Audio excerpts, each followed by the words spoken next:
12월 10일은 20대 국회 정기국회 종료일입니다. 이후 임시국회가 열릴 수 있지만 현재 전국 상황, 임기 만료를 향해 가는 20대 국회가 제대로 일하는 모습, 협상하고 상생하는 모습을 보여줄 수 있을지 의문입니다.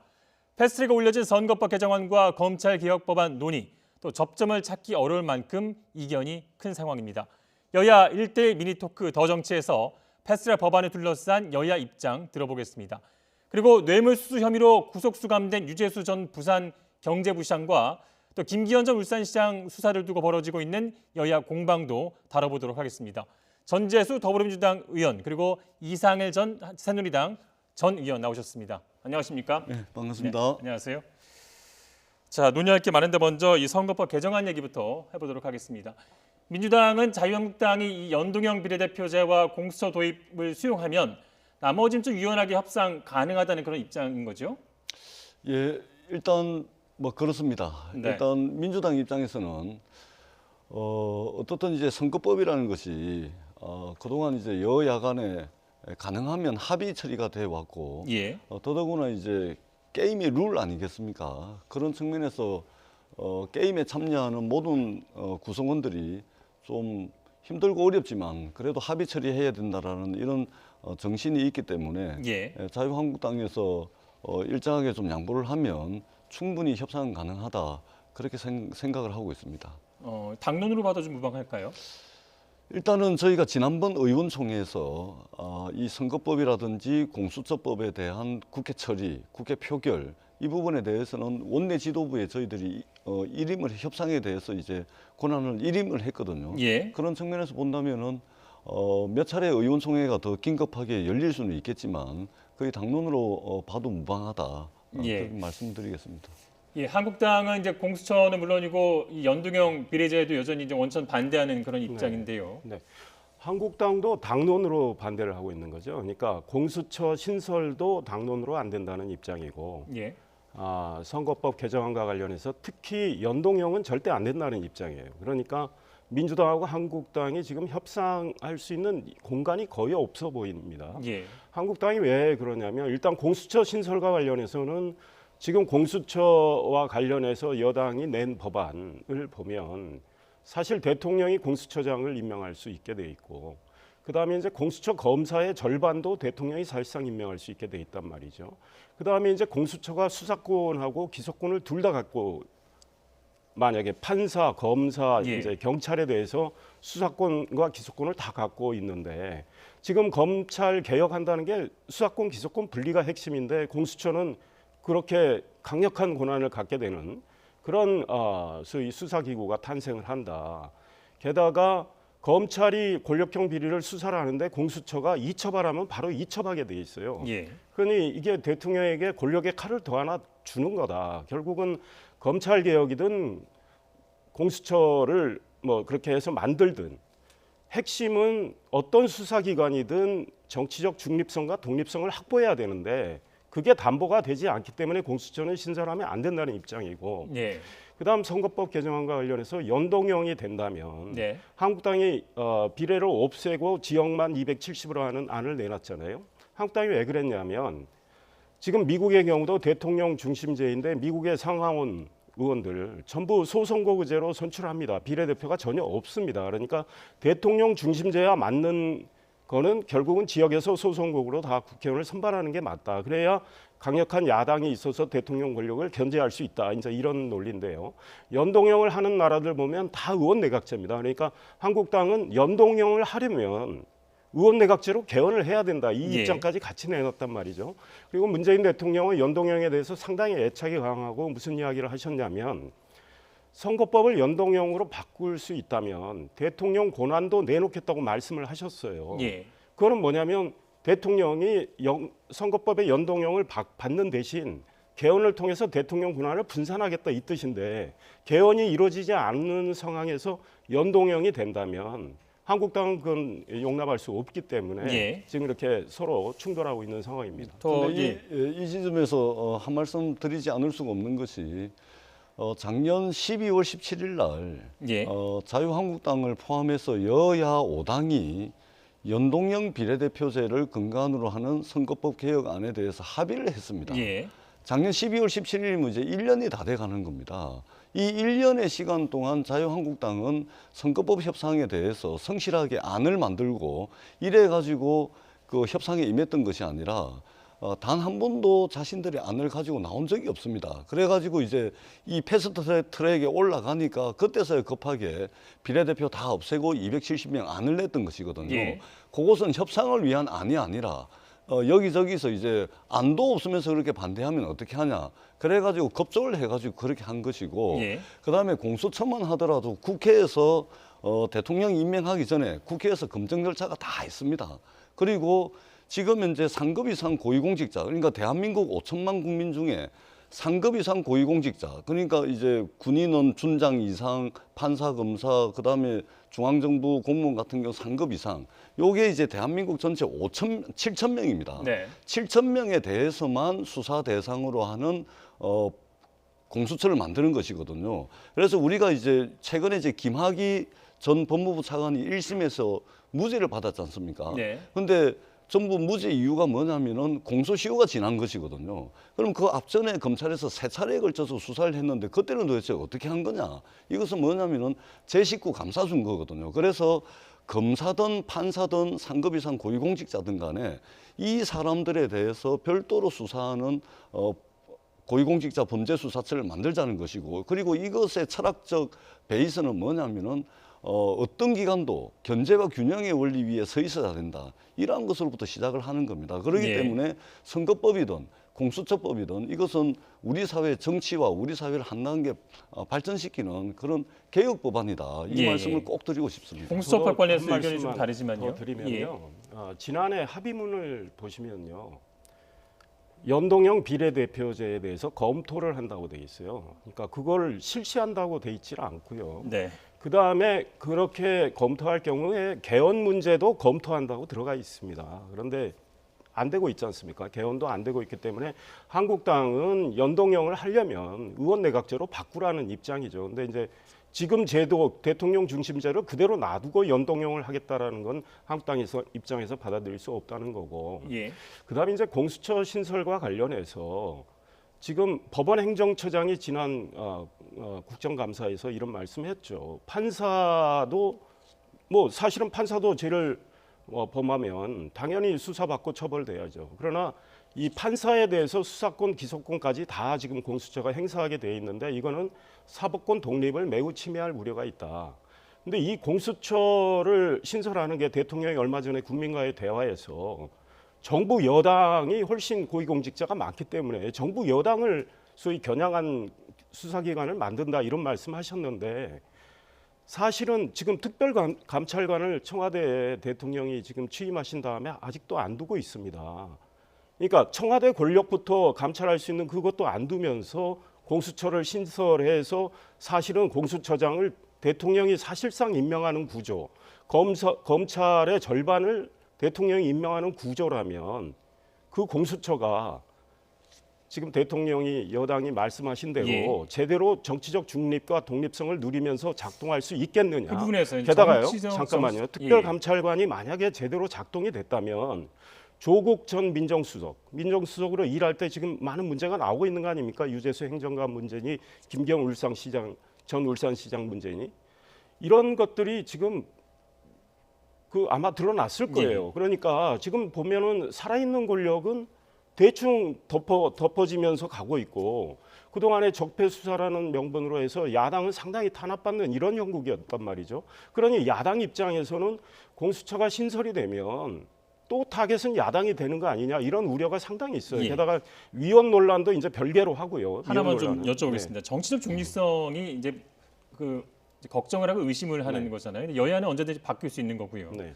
한국당 내에서도 바뀔 수 있는 부분이기 때문에 받아들여도 된다는 그래서 입장도 있는 것으로 알고 있는데. 한국당은 제가 알고 있는 한 한국당의 권성동 의원이 이제 그거 담당하고 있는데 한국당이 낸 안은 반부패청을 신설을 해서 소위 말해서 지금 공수처와 좀 성격이 다른 그러니까 예컨대 검찰을 견제하는 내용은 검경 수사권 조정과 그다음에 우리가 특검 제도를 또 활용할 수 있고 또 반부패 수사청을 신설을 해서 이 문제를 다룰 수가 있는 거고 사법부 독립을 침해할 수 있는 거는 이제 배제하자는 이런 거고요. 예.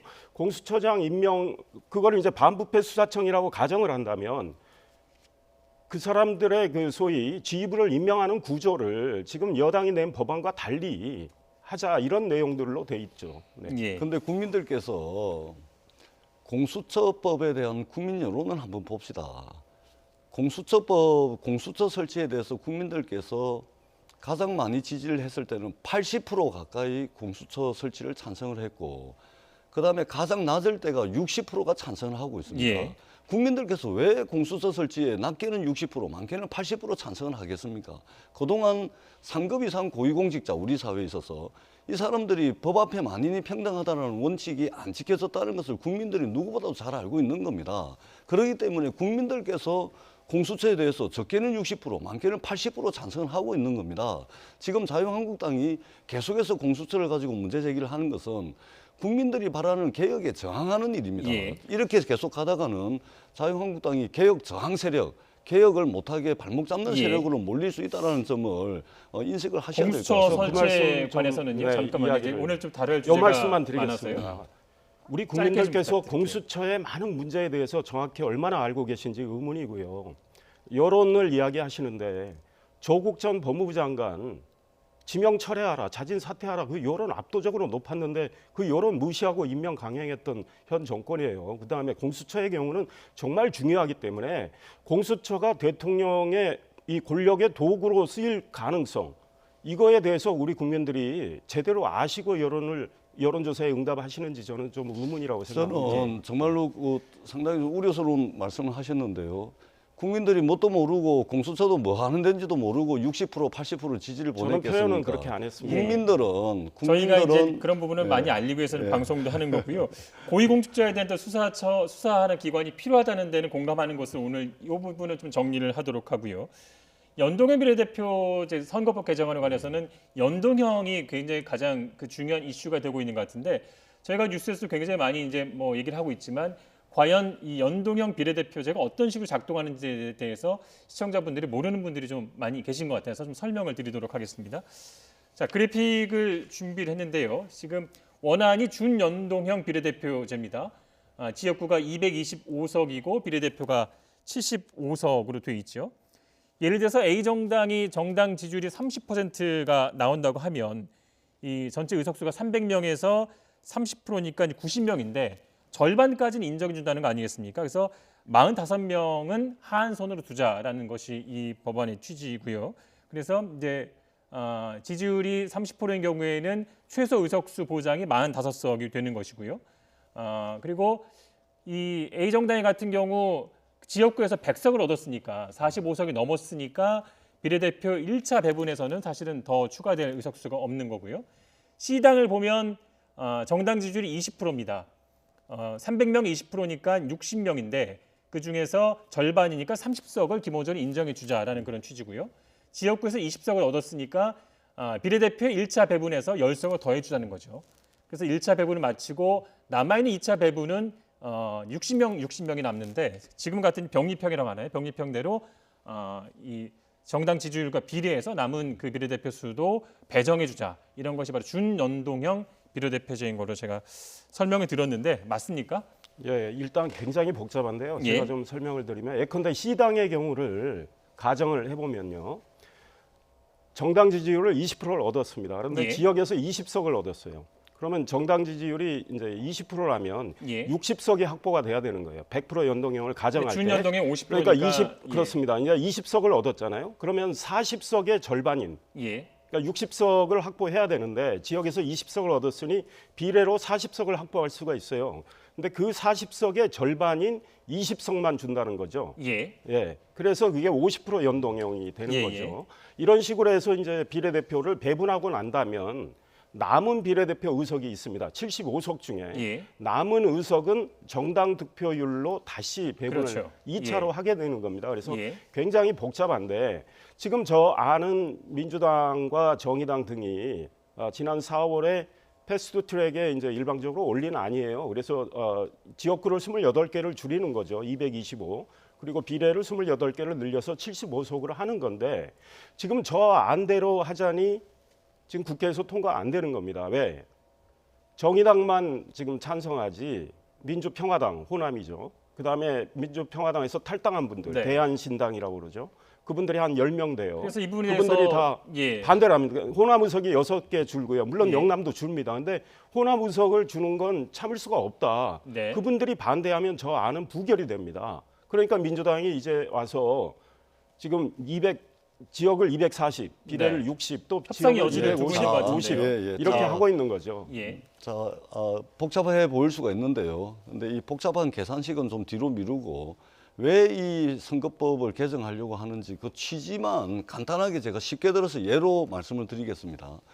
예를 들면은 작년 지방선거에서 서울시 의회 시의원 선거에서 더불어민주당의 시의원 평균 득표율이 52%입니다. 예. 그런데 52% 득표를 했는데 서울시 의회 의석수는 95%를 가져갔습니다. 그러니까 52% 득표를 하고 의석수는 95%를 가져간단 말입니다. 예.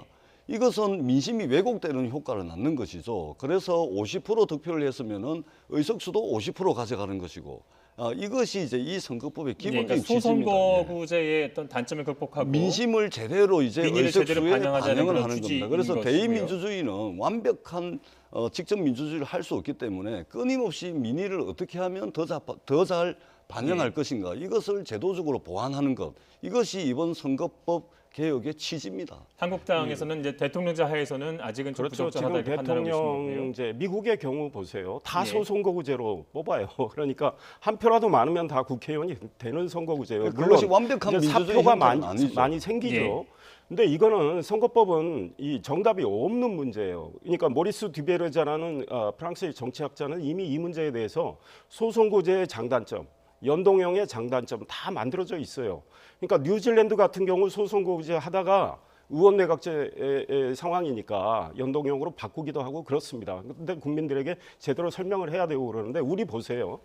한국당 입장에서 왜 반대할 수밖에 없냐면 지금 정의당과 이제 갈라지기 전에 민주평화당, 그 민주평화당 갈라진 지금 대한신당 이분들이 어떤 분들입니까? 정의당은 사실상 뭐 민주당의 우군이고 민주평화당이나 대한신당 전부 민주당에 있다 나오신 분들이에요. 이분들이 지금 뭐 힘을 모으면 국회 안에서 못할 게 없어요. 이번에 선거법 개정안도 일방적으로 합의해가지고 아마 처리할 수도 있어요. 숫자상. 그렇게 되면 지금 대통령 권력이 너무나 막강한데 이렇게 여당이 소위 말해서 2중대, 3중대를 만들어서 일방적으로 국회를 운영한다면 그 정말 민주주의 되는 겁니까? 예. 이 문제의 의식을 예. 갖고 있기 때문에 예. 그렇다면 의원내각제로 가서 의원내각제를 간다면 소위 말해서 연정을 할 수밖에 없는 상황이에요. 예. 해외 전부 의원내각제 국가들 연정을 하거든요. 제가 그러니까 한 말씀 국회의원들을 의원내각제 맞게 뽑는다면 연동형 오케이인데 예. 개헌을 충분히 하지 뭐 않고 대통령 주장하시는 중심제 말은 하면서 저희가 이해를 연동형을 한다면 한국당은 절대 안 된다 예. 입장이죠. 한국당의 주장으로 일단 이해를 제가- 하겠고요. 제가- 마지막으로 예, 이 문제는 한 말씀만 더 듣고 예, 가겠습니다. 우리 이상일 의원님께서 이제 너무 지금 현재 정당 구조 뭐 이런 이제 정치공학적으로 말씀을 하시는데 더불어민주당이 왜 이 선거제 개혁에 대해서 이렇게 많은 관심을 가지고 이 추진을 하려고 하냐면 기본적으로 지금 이렇게 바뀐 연동형 비례대표제 이걸 적용을 하게 되면은 20대 총선에 그대로 적용을 하면은 더불어민주당은 18석의 의석을 잃습니다. 예, 그렇죠. 그러면 왜 손해를 보면서도 이렇게 하는가? 그것은 뭐냐면은 지금 당장 20대 국회에서는 21대 국회에서는 손해를 보더라도 예. 대한민국 정치를 30년, 50년 길게 본다면은 한 단계 발전시킬 수 있기 때문에 21대 국회에서 저희가 18석의 의석 손해를 본다 하더라도 하겠다는 것이고, 그리고 이것은 우리가 더 완벽한 민주주의로 나아가기 위한 부단한 노력의 일환이라는 말씀을 꼭 드리고 싶습니다. 득표한 만큼 의석수를 가져가는, 그렇게 해서 민의가 제대로 의석수에 반영될 수 있는 예. 구조, 이것 때문에 저희들이 추진을 하려고 하는 것입니다. 제가 한 예. 말씀만 더 자, 드리면 주제를 하나 좀 넘어가도록 한국당도 하겠습니다. 그만큼 잃어요. 그러니까 한국당의 의석을 뺏어가서 네. 여당의 2중대, 3중대한테 주겠다는 거예요. 그리고 그걸 민주주의라고 포장한다. 그거 국민들이 납득하겠습니까? 한국당 입장에서는 더더욱 납득을 못하죠. 그러니까 반대하는 거죠. 자, 이렇게 예, 첨예하게 이제 의견이 달리 가고 있어서 자, 협상이 잘 안 이루어지는 것 같은데요. 황교안 대표가 이제 어제 단식 중에 의식을 잃고 병원으로 가서 이제 치료를 받고 있는데 그 한국당에서는 뭐 다시 단식하겠다 이런 입장도 밝히는 것 같아요. 협상의 어떤 뭐 전술이라고 황교안 봐야 될까요? 대표가 단식하는 까닭이 바로 그런 겁니다. 이 연동형과 공수처 신설은 절대 안 된다. 대통령을 위한 소위 말해서 야당의 견제를 박탈하겠다는 그런 의도가 있다고 보는 거죠. 그다음에 공수처 신설도 대통령을 위한 칼로 쓰일 가능성이 있기 때문에 저렇게 단식을 네. 하는 거고 청와대 앞에서 단식하는 까닭이 뭡니까? 대통령이 공수처에 대해서 강력한 의지를 갖고 있지 않습니까? 그다음에 연동형에 대해서도 연동형이 된다면 내 권력도 내놓겠다고 하실 정도로 의지가 있기 때문에 그랬기 때문에 또 여당은 그거를 한국당이 제1야당이 반대하는데 패스트트랙에 태운 거고요. 예. 그렇기 때문에 청와대 앞에 단식을 하는 거죠. 결국은 대통령의 결단이 필요하다. 예. 이렇게 촉구를 하고 있으니 황교안 대표는 지금 의식을 회복했는데도 다시 단식하겠다. 예. 그거는 이거만은 막아야 되겠다. 그런 절실함의 표현인 거죠. 예, 뭐 정미경 의원, 신보라 의원도 동조 릴레이 단식에 들어간다는 계획인데 이런 좀 정치로 풀어야 하는데 이걸 또 단식으로 푼다는 게 그 이해가 안 가는 부분도 네, 있습니다. 개인적으로는 인간적으로는 황교안 대표께서 단식을 함으로 인해서 의식도 좀 잃으시고 건강을 많이 해치시는 것 같은데 그 부분은 제 개인적으로 안타깝게 생각을 합니다. 그러나 제1야당 대표는 그렇게 가벼운 자리가 아닙니다. 저는 20대 국회 들어가지고 자유한국당의 행태에 대해서 정말로 절망적인데요. 예를 들면 20대 국회 내내 자유한국당은 18번의 국회 보이콧을 했습니다. 예. 그리고 10번에 걸친 국정조사 요구와 특검 요구를 했습니다. 그리고 뿐만 아니라 틈만 나면 장애투쟁을 해왔고 그다음에 삭발도 하고 단식투쟁도 하고 지금 이러고 있습니다. 이것은 정치의 문제입니다. 때를 쓴다 그래가지고 때 쓰는 것으로서 해결될 수 있는 것이 아니고 국회에서 그야말로 정치력을 발휘를 해가지고 풀어야 될 문제인데 그리고 이 문제는 이미 국회 패스트트랙으로 올라와 있는 겁니다. 국회에 올라와 있는 겁니다. 그런데 예.